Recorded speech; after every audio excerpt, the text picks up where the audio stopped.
नमस्कार, knocking-news.com में आपका स्वागत है। मैं हूं गिरिजेश वशिष्ठ और आप देख रहे हैं नॉकिंग न्यूज़ का यूट्यूब संस्करण।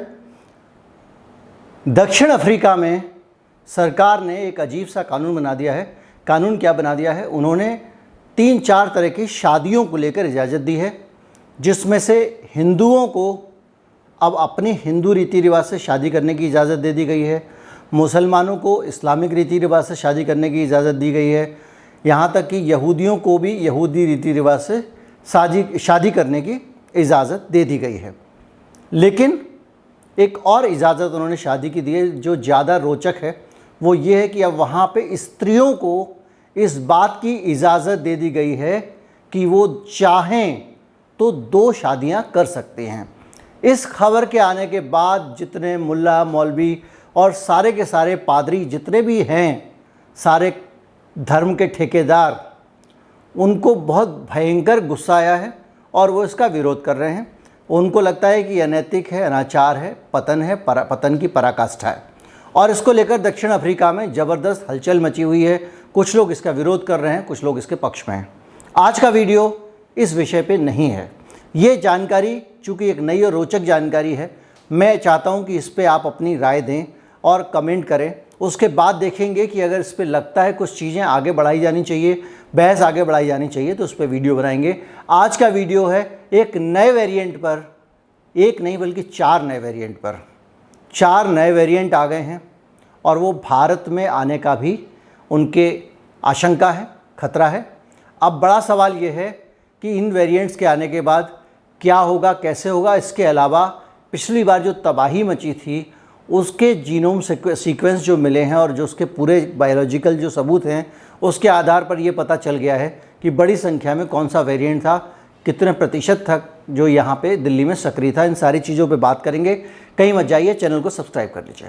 वैक्सीन को लेकर तो बुरी खबर आ गई है। कोरोना है भी या नहीं है, जो आपके जीने की पहली शर्त होगी, आपको वो करनी ही होगी। और विचलित करने वाली खबरें, सबसे ज़्यादा मुनाफा बाजार को हो रहा है। वायरस है उसका हवा में खुल जाना, इससे बड़े सवाल खड़े हो गए। इस पर बातचीत करेंगे। नमस्कार। जून तक दिल्ली में केंद्र सरकार ने जो जीनोम सीक्वेंसिंग की, उसके हिसाब से अगर आप देखें तो हाल में हमने और आपने कल्पना भी नहीं की होगी कि ये दिल्ली कितना ख़तरनाक शहर हो सकता था। ये एक ऐसा शहर बन गया था जिसमें अगर बाहर से आने वाला कदम रखे तो उसका जीवन संकट में पड़ सकता था। इस हद तक खतरनाक तरीके से दिल्ली में अलग अलग कोरोना के वेरिएंट एक्ट कर रहे थे। जो सबसे ज़्यादा जो टोटल जीनोम सीक्वेंस केंद्र सरकार ने इकट्ठे किए दिल्ली में, उनमें अगर आप कहें तो 2973 गंभीर वेरिएंट मिल चुके हैं। वैसे तो वेरिएंट्स बहुत सारे हैं, 1000-1200 वेरिएंट अभी तक लोगों के सामने आ चुके हैं, लेकिन 2973 से अधिक सैंपल लिए गए जिनमें अलग अलग वेरिएंट थे। इनमें सबसे अधिक 2261 जो सैंपल थे वो डेल्टा वेरिएंट के थे। मैं आपको बता चुका हूं कि डेल्टा वेरिएंट के सामने किस तरह से कोविशील्ड वैक्सीन नाकाम साबित हुई थी। इसको लेके भी रिसर्च आई है, अलग वीडियो आप देख लीजिएगा। और 685 सैंपल्स में अल्फ़ा वेरिएंट मिले थे, 27 में बीटा वेरिएंट मिले हैं। इस लिहाज से अगर देखा जाए, पूरा हिसाब लगाया जाए, तो दिल्ली में इस लहर में तबाही की वजह ये थी कि जो 75% लोग थे वो डेल्टा वेरिएंट का शिकार हुए थे। ये वही वेरिएंट है जिसको लेकर रिसर्च है। स्कॉटलैंड में जो रिसर्च हुई है वो कहती है कि इस वेरिएंट के ऊपर एस्ट्राजेनेका का टीका काम नहीं करता है, जो हमारे यहाँ पे कोविशील्ड के नाम से बनाया और बेचा जा रहा है। एक और जानकारी आपको देना चाहता हूँ कि 174 ज़िले, अब तो पूरी दुनिया फैल चुका है, 174 ज़िलों में ये वेरिएंट पहुँच चुका था। ये वेरिएंट इतनी ख़तरनाक स्थिति में था, तो आप कल्पना कर सकते हैं कि कितना ख़तरनाक वायरस दिल्ली में आ रहा था। और सरकार को इस डेल्टा वेरिएंट के बारे में पता तब चला और इसके बारे में तब बातें हुई जब पूरी तबाही वो मचा चुका था। तब तक सिर्फ इधर उधर की बातें हो रही थी और लोगों को समझ नहीं आ रहा था। सब लोग यही समझ रहे थे कि जो कैंट वेरिएंट है, जो लंदन वाला कोरोना वायरस जिसको कहा जा रहा था, उसी ने आके यहाँ पे वो तेज़ी से फैला और उसने बहुत सारा नुकसान पहुँचाया। क्योंकि ये हालत ये थी कि 55% लोगों में जो पिछली बार कोरोना फैला था युद्धवीर सिंह साहब एक बहुत बड़े एक्सपर्ट हैं, वायरोलॉजिस्ट हैं।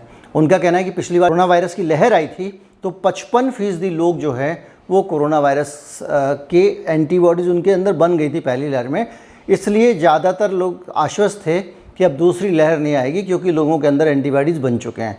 लेकिन ये वेरिएंट आया और काम करके अपना चला गया। अब हालत ये है कि जो हेल्थ एक्सपर्ट्स हैं उन्होंने 4 नए वेरिएंट्स को लेकर बड़ी सजगता दिखानी शुरू कर दी है। उनको लगता है कि ये उभरती हुई धमकी है, उभरता हुआ खतरा है जो 4 नए वेरिएंट आने वाले हैं। इन वेरिएंट्स के बारे में कहा जा रहा है कि ये डेल्टा प्लस वेरिएंट के अलावा हैं और ये जो हैं, जो इस तरह के वेरिएंट्स होते हैं उनको वेरिएंट्स ऑफ वॉच आउट कहते हैं। तो इसमें जो वेरिएंट आए हैं उसमें बहुत सारे जो नंबर वाले नाम हैं, 1.17 टाइप का तो नहीं बताऊंगा। इसके अलावा इनके जो दूसरे नाम है, जैसे लामडा है इसका नाम, और कप्पा है, इस तरह के नाम वाले जो वेरिएंट्स हैं वो बहुत सारे 4 नए वेरिएंट आए हैं और इसमें कुछ भारत में आ चुके हैं, जबकि लामडा जो है उसको अभी भारत में आना बाकी है। अभी तक की रिपोर्ट्स के मुताबिक ये नहीं तय किया जा सका है कि वो डेल्टा या डेल्टा प्लस से ज़्यादा खतरनाक वेरिएंट होगा, लेकिन हाँ ये माना जा रहा है कि वो शायद इतना खतरनाक ना हो। कुल मिला के नए नए वेरिएंट आ रहे हैं और मैं वापस आपको फिर उन्हीं चेतावनियों की तरफ लेके चलूँगा जो अलग अलग तरह के वायरोलॉजिस्ट दे रहे थे और जिनका अथॉरिटीज़ खंडन कर रही थी। उन वायरोलॉजिस्ट का कहना ये था कि जितना ज़्यादा वैक्सीनेशन करेंगे उतना ज़्यादा नए नए वेरिएंट सामने आएंगे, क्योंकि कोरोना वायरस जो है वो अपने प्राण बचाने के लिए अपने जो है वो नए नए वेरिएंट बनाता है। इस पर मेरे 2-3 वीडियो हैं, आप चाहें तो देख सकते हैं। उनका तर्क ये था कि सर्वाइवल ऑफ फिटेस्ट की जो डार्विन की विकासवाद की थ्योरी है उसके हिसाब से जब भी किसी प्रजाति पे मुश्किलें आती हैं तो वो अपने आप को बचने के लिए बदलती है और उस बदलने की प्रक्रिया में ये वेरिएंट बदल रहे हैं। हालांकि उनका किसी का भी ये कहना नहीं था कि आप वैक्सीनेशन बंद कर दो, लेकिन उन सबका कहना ये था कि जिस तरह से वैक्सीनेशन कर रहे हैं और वैक्सीनेशन करने का जो तरीका है वो तरीका सही नहीं है। या तो एक साथ इकट्ठे पूरी दुनिया में वैक्सीनेशन कर दिया जाए ताकि वैक्सीन जो वेरिएंट्स हैं बनाने का या वायरस को संभलने का मौका ना मिले। पहले जब वो लोग आशंका जता रहे थे तो सभी तरफ से उसको गलत बताया जा रहा था, सब तरफ से विरोध हो रहा था। लेकिन अब जो हालात बन रहे हैं उसमें ऐसा लगता है कि शायद कहीं ना कहीं उन वायरोलॉजिस्ट जो थे उनकी बातें सही होने लगी हैं, जो ये कह रहे थे कि अलग अलग वेरिएंट्स जो हैं वो बनते चले जाएंगे अगर आप टीकाकरण की रफ्त का अंदाज़ ये रखेंगे। अब मुझे लगता है कि जब ये हालात है तो जाहिर बात है सब लोग बहुत समझदार लोग हैं और बहुत समझदारी से सोचेंगे कि किस तरह से अगली तबाही से नए वेरिएंट की बचा जाए। ये वीडियो कैसा लगा ज़रूर बताएं, दोस्तों में शेयर करें। नमस्कार, जय हिंद।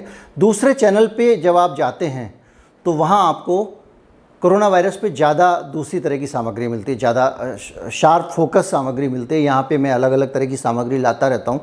और एक और चीज़ है कि अगर आप चाहते हैं कि मुझसे जुड़ना और किसी तरह की कोई कुछ लोग व्हाट्सएप नंबर मांगते हैं या किसी और तरह का संवाद करना चाहते हैं तो डिस्क्रिप्शन में सबसे नीचे जो है वो हमने अपना नंबर डाला हुआ है। नंबर क्या डाला हुआ, ईमेल डाला हुआ, जिस पे आप मैसेज कर दें तो हम आपको देख के कि आपको ज़रूरत है तो हम आपको अपना नंबर शेयर कर देंगे। और जो लोग आर्थिक रूप से सपोर्ट करना चाहते हैं चैनल को, उनके लिए वहाँ पे हमारा जो है वो नंबर है जिसमें आप गूगल पे के ज़रिए हमको भुगतान कर सकते हैं। नमस्कार, जय हिंद।